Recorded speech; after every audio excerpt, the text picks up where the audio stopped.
현대차그룹이 히트테크데이라는 이름으로 그들이 개발 중인 새로운 기술을 소개를 했습니다. 이름 그대로 열 관리에 관한 것입니다. 이게 엔진 계통이 아니고 사용자들이 차를 이용하면서 사용할 수 있는 그런 내용들입니다. 현대차그룹은 작년에도 7월 달에 나노테크데이라는 이름으로 셀프 힐링 고분자 코팅, 오일 캡슐 고분자 코팅, 투명 태양 전지, 텐덤 태양 전지, 압력 감응형 소재, 투명 복사 냉각 필름, 이름 자체가 좀 어렵죠. 근데 이런 다양한 것들을 개발하고 있다고 발표했고요. 이번에 다시 그 중에서 세 가지 새로운 기술들을 좀 더 진도가 나간 새로운 기술들을 소개를 했습니다. 하나씩 살펴보겠습니다. 먼저 첫 번째가 나노 쿨링 필름입니다. 자동차 유리창에 붙이면은 한여름철에 자동차 내부 온도가 최대 10도씨 정도 하락한다는 것이 포인트입니다. 이건 실제로 파키스탄에 가서 현지 실차 실험을 했다고 하는데요. 물론 이제 정지 상태입니다. 주행 중은 아니고요. 정지 상태에서 20도씨 정도가 차이가 났다는 결과를 얻었다고 합니다. 예, 실제 뜨거운 여름철에 운전할 때 또는 차 안에 있을 때 굉장히 여기에 대해서 불만이 많이 나왔었는데 이것이 실제 적용이 된다면은 적지 않은 반응을 일으킬 것으로 보입니다. 물론 지역에 따라 그 용도가 다르고 사용처가 다르기 때문에 앞으로 그 개발 관계를 좀 지켜봐야 되겠지만은 어쨌든 전기차 시대 새로운 개념의 접근법이라는 점에서 주목을 끌었습니다. 두 번째가 복사열 난방 시스템인데 사실은 그 이번에 발표한 세 가지 기술 중에서 이것이 저는 가장 눈길을 끌었습니다. 저는 현장에서 이 복사열 난방 시스템이 채용된 자동차에 앉아봤는데, 시트에 앉아봤는데 굉장히 그 느낌이 따뜻하고 좋았습니다. 그러니까 그 이제 그림에 보는 것처럼 약간 붉은색 계통은 복사열 난방 시스템이고 노란색 계통은 전기를 사용해서 그냥 그동안 히팅 시스템을 하는 겁니다. 특히 여성분들이 이런 열에 대해서 굉장히 민감하고 특히 추위에 약한데 여기에 앉아 있으면 상당히 감싸는 느낌이 들고 특히 몸 전체를 감싸는 발열체가 3분 안에 온열감을 전달한다고 합니다. 그러니까 무릎 부분에 콘솔 박스 앞, 글로브 박스 아래쪽에 무릎 부분에도까지 이런 것들이 채용이 되어 있고 도어 트림도 있어서 좌우로 상당히 이 온몸을 감싸는 느낌이 있는 것은 사실입니다. 더불어서 이런 것을 사용하면서 공기 가열식으로 했을 경우에는 실내 온도를 높이는데 약 6kW하고 전기가 소모됐는데 이 복사열 난방 방식이라 되면 에너지 소모량이 0.44kW밖에 안 됐답니다. 이게 물론 실제 사용할 때는 뭐 세 가지가 두 가지가 이제 결합돼서 사용될 수 있겠지만은 에너지 전략 측면에서 상당히 좋고 더불어서 실제 운전자, 자동차 안에 탑승자들에게 여러 가지 혜택을 준다는 점에서 저는 이제 그 지금까지 없었던 그런 내용이라서 그 앞으로 이제 실차에 적용되면 호응도가 높을 것 같다라고 생각을 하게 됐습니다. 특히 이제 제가 그때 이 발표 현장에서 느꼈던 것은 이제 그렇다면 그렇게 그 열을 높였을 때는 건조해야 되지 않을 것이냐. 그런데 이 시스템을 채용하게 되면 실내 건조감에 대해서도 개선됐다 하는 결과를 얻었답니다. 쾌적한 운전할 수 있다는 그런 개념인데 이게 앞에 나노 필름도 그렇고 이것도 그렇고 계절에 따라서 달라지는 건데 그 계절에 따라서 온오프 기능을 어떻게 할 것이냐는 것은 앞으로 이제 현대차 그룹의 과제가 되겠습니다. 실제 온오프를 할 것인지 그냥 하지 않고 달릴 수 있을 것인지는 또 두고 봐야 되겠지만은 어쨌든 이런 기술을 개발하고 있는 것은 분명히 현대로서는 상당히 그 전기차에 대한 새로운 접근을 하고 있다라는 것을 제가 느낄 수 있었습니다. 세 번째가 금속 코팅 발열 유리라는 것입니다. 그러니까 겨울철에 우리가 그 밖에다 차를 주차했을 경우에 유리창에 성에가 껴서 그게 얼음이 되어서 그거 상당히 곤욕스러운 경우가 많죠. 이제 일반적으로 공조장치를 틀어서 그 유리를 제거하는데 걸리는 시간은 평균 20분이었답니다. 근데 금속 코팅 발열 유리를 사용했을 경우에 5분 만에 이것을 처리할 수 있다고 합니다. 소비 전력도 공조 시스템 했을 때보다 더 10%가 적게 들었고요. 투명한 금속 코팅면을 열을 발생시켜서 서리와 습기를 제거한다는 그런 개념인데 모든 발명품들은 모든 것들이 그렇지만은 발명되기 전까지는 몰랐다가 발명되고 나서 보면 아 그렇구나 하고 간단하게 생각하는 것들이 특징입니다. 제가 이 세 가지 기술을 굳이 소개하는 이유는 지금 전기차 시대에 들어서면서 전기차의 상품성을 어떻게 개선시키고 개량시키고 내연기관차는 무엇이 다른 것인가에 대해서 보여주어야 된다 그렇게 설명을 하고 있었는데 그런 면에서 새로운 기술이라는 측면에서 상당히 주목을 끌었기 때문입니다. 어쨌든 이제 말씀드리고자 하는 내용은 이런 것들이 과연 그러면 자동차 브랜드에 어떤 영향을 미치냐 하는 것을 잠깐 짚어보겠습니다. 예를 들어서 자동차 외부에서 가장 큰 변화는 21세기에 LED 램프를 사용한 것입니다.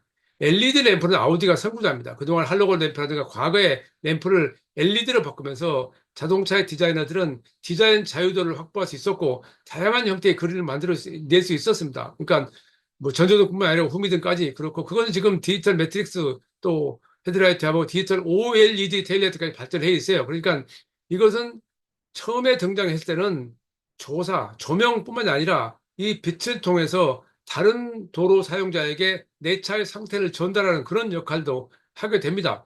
근데 한 가지 이제 디자인 측면에서 굉장히 자유도가 있겠지만, 디자이너들에게는 자유도가 있겠지만은, 사실은 이제 앞 얼굴만 보자면은 맨 아래쪽에 그 왼쪽에 있는 그림처럼 대부분 색깔이 그 투명 하얀색 또는 청색 계통입니다. 약한 청색 계통입니다. 그래서 좀 과거에 우리가 썼던 헤드램프에 비하면 분위기가 굉장히 차가워졌다고 저는 느꼈습니다. 그것이 그렇게 그 크게 거론이 되지 않고 있는 것은 시대의 변화를 이야기하는 것이기도 하겠죠. 그중에서 특히 이제 가장 그 우리가 주목을 끄는 게 현대자동차가 아이오닉 5에 적용했던 이 사각형 램프인데요.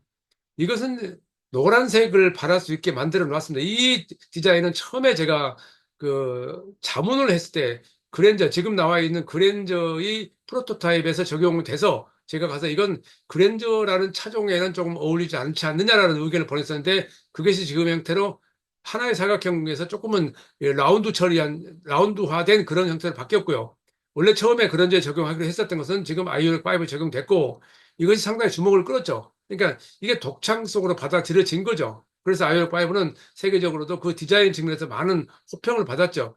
그러니까 아날로그 시대에 익숙했던 그렇게 성장한 사람들 입장에서는 이런 형태의 디자인에 대해서 어색할 수 있겠지만은 디지털 세대들, 디지털 원주민이라고 표현하죠. 디지털 원주민들에겐 오히려 이게 더 재밌고 흥미롭고 신선하다 이렇게 받아들이고 있는 것이 이 시대의 특징입니다. 또 하나가 인테리어 측면인데요. 인테리어에서도 많은 변화가 지금 시도가 되고 있죠. 이것은 사실은 테슬라가 역시 마찬가지로 주도했습니다.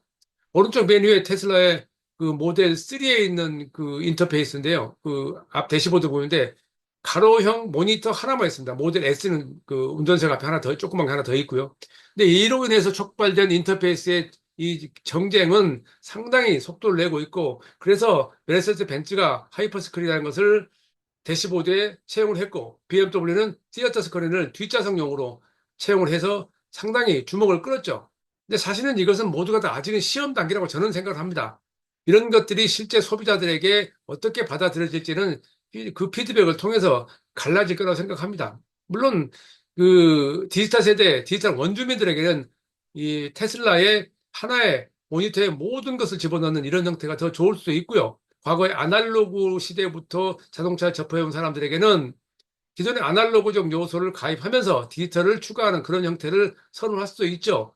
그래서 현대자동차가 이 두 개의 디스플레이 창을 쓰면서도 별도로 버튼들을 센터페시 아래쪽에 배치하는 그런 형태를 취하고 있죠. 그러면서 또 포르쉐 파나메라 가장 최근에 출시된 포르쉐 파나메라 같은 경우는 이 디스플레이 창을 세 개를 쓰면서 굉장히 디지털 콕핏이라는 이미지를 강하게 표시하지만은 그 레이아웃이나 배치나 디자인은 아날로그적 감각이 들어가 있습니다. 예, 이것은 시도입니다. 이건 어느 게 옳다 좋다 옳다 그러다가 좋다 나쁘다가 아니고 누가 앞으로 소비자들에게 더 호응을 얻느냐 쪽으로 결론이 지어질 것입니다. 이런 면에서 본다면은 이 시대의 자동차 브랜드의 이미지를 끌고 가는 것은 혁신성의 측면에서 테슬라입니다. 테슬라는 어쩔 수 없어요. 전기차란 이 주제에서 주도권을 잡았고요. 자율주행으로도 상당히 많은 주가를 끌어올렸죠. 또 기가프레스로 대변되는 생산 기술 측면에서도 전 세계 모든 자동차에서 경각심 올렸고요. 그리고 지금은 SDV로 나가면서 인공지능까지 포함해서 전체적인 판매 내지는 브랜드 이미지에 상당히 높은 효과를 냈죠. 그렇다고 이것이 언제까지 갈지는 뭐 두고 봐야 됩니다. 예를 들어서 테슬라는 작년까지만 해도 연간 2천만 대 판매를 해서 되겠다는 굉장히 강하게 강조했었는데 지금 한 1년 사이에 그런 말은 더 이상 하지 않습니다. 그러면서 일부 자동차 공장, 건설 공장을 취소하고 폐기하고 있는 상황입니다.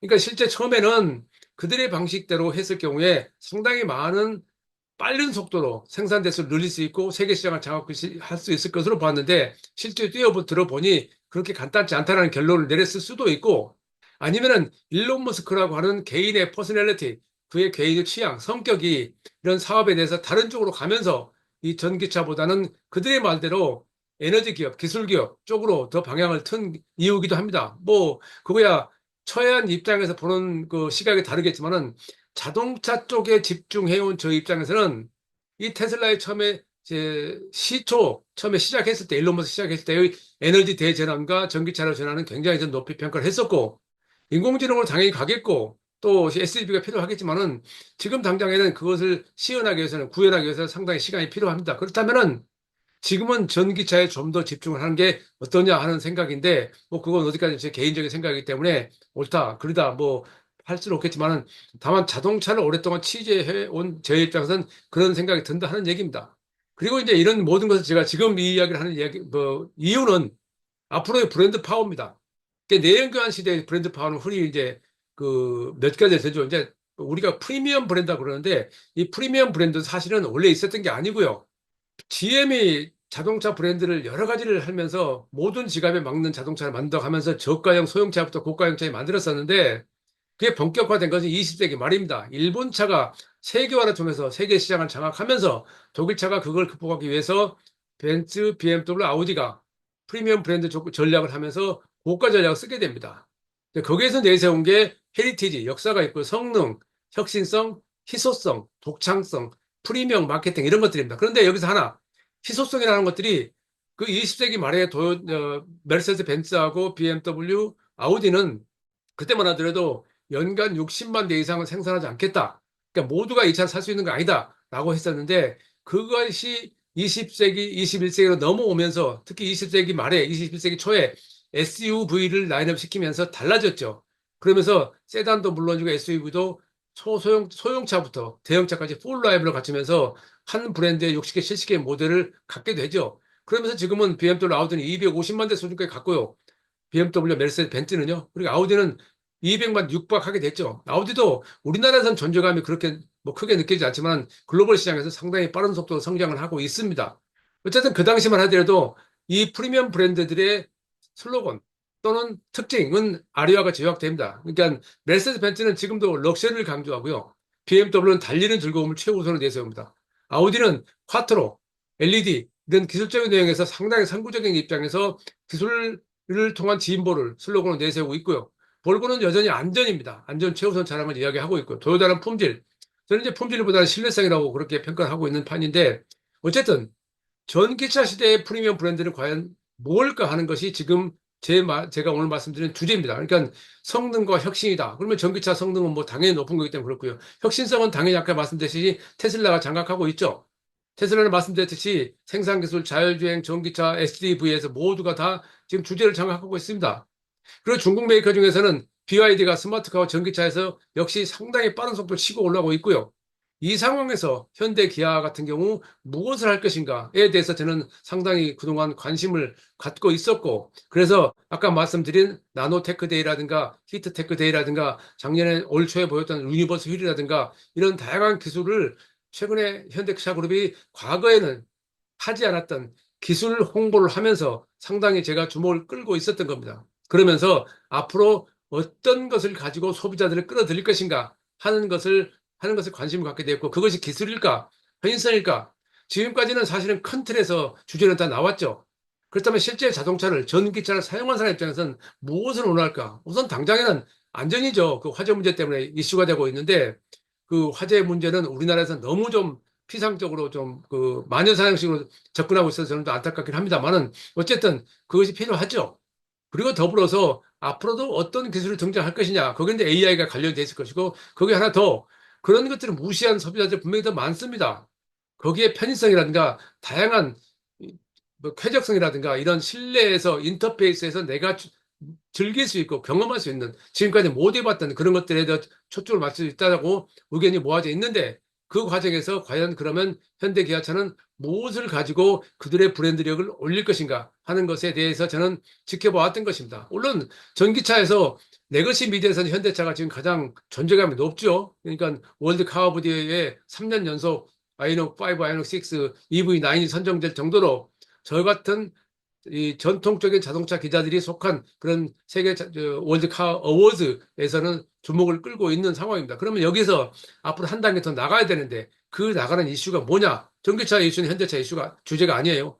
현대차가 잘하고 있긴 하지만은 테슬라가 주도하고 있어요. 그러면 그 다음에 어쨌든 우리는 자동차 타야 되고요. 어쨌든 우리는 새로운 제품을 만나야 됩니다. 그 만날 때 소비자들이 무엇을 더 중시할 것인가?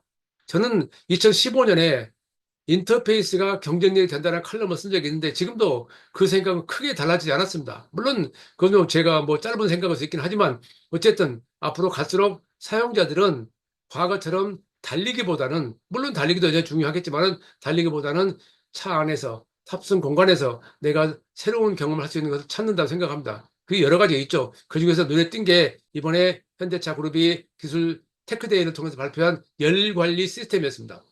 사실 아무것도 아닌 것 같지만은 이런 것들이 모아지게 되면은 사용자들은 분명히 눈길을 주게 되고 그것이 브랜드 제고에 큰 역할을 하고 브랜드 파워를 높이게 되면은 수익성이 올라가게 됩니다. 수익성이 올라가게 되면 영업이익이 높아집니다.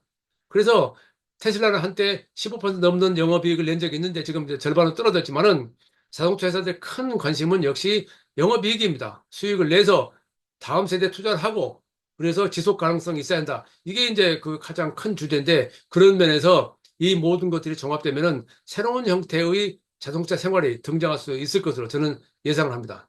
최영세의 글로벌 인사이트 다음 시간에 뵙겠습니다.